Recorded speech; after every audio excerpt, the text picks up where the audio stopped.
Bonsoir à tous et bienvenue sur Afrique Sport pour le journal du soir du dimanche 21 février 2021. Nous débutons avec la CAN et la proposition de Gianni Infantino. Les trois candidats ouest-africains à la présidence de la Confédération africaine de football sont pour le maintien de la périodicité actuelle de la Coupe d'Afrique des Nations senior qui se tient tous les 2 ans après le Sénégalais Augustin Senghor, le Mauritanien Ahmed Yahya, l'Ivoirien Jacques Anouma a plaidé le statu quo lors de la présentation de son programme, s'exprimant lors d'un séminaire à Rabat en février 2020. Le président Infantino avait émis le souhait de voir la CAN se jouer désormais tous les 4 ans et non plus tous les 2 ans pour la rendre plus commercialement viable et attrayante.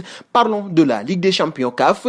La fédération tanzanienne de football a donné son accord pour habiter le match délocalisé CR Belouizdad Mamelodi Sundowns le 28 février dans le cadre de la deuxième journée du groupe B de la Ligue des champions, a annoncé le club pensionnaire de la Ligue algérienne de football dimanche dans un communiqué. La fédération algérienne a demandé à la CAF de reporter ce match prévu initialement pour mardi en raison des risques de contamination au variant sud-africain de coronavirus suite à une demande formulée par le club algérois. Un vœu impossible pour clore la partie Afrique si Sadio Mané et Mohamed Salah ont tendance à attirer toute la lumière sur eux ces dernières années. Beaucoup d'observateurs estiment que les deux stars africaines ne brilleraient pas autant sans le formidable travail de l'ombre accompli par leur compère du trio offensif Roberto Firmino, un constat partagé par Mané qui a encensé le Sud-Américain à l'occasion d'un entretien accordé à ESPN Brésil. Je lui dis souvent, dis Bobby, tu dois changer de nationalité et venir jouer pour le Sénégal, ce qui serait d'ailleurs pour moi un rêve. En tant que coéquipier, je crois qu'il est mon meilleur partenaire et je l'aime. Des mots qui toucheront particulièrement Firmino à cette période de disette pour les Reds et leur trio offensif de nouveau rester mieux samedi dans le derby contre Everton perdu 2-0.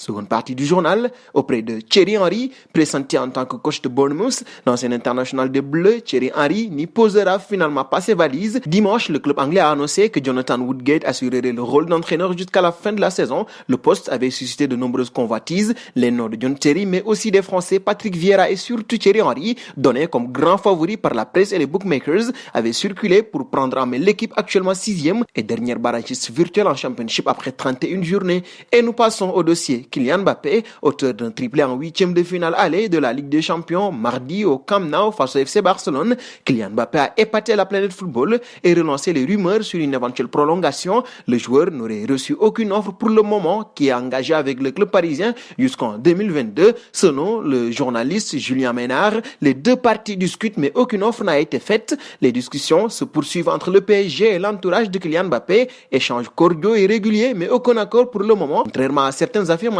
Paris n'a pas fait de proposition contractuelle jusqu'à présent. Le club semble prendre son temps pour soumettre la meilleure offre possible.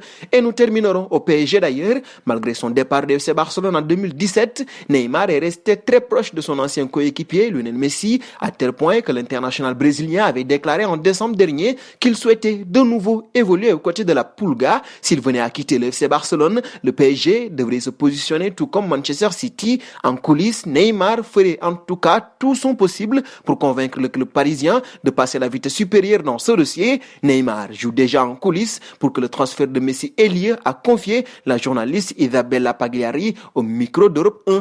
Et nous arrivons au terme de ce journal du soir que nous fermerons avec la question du soir.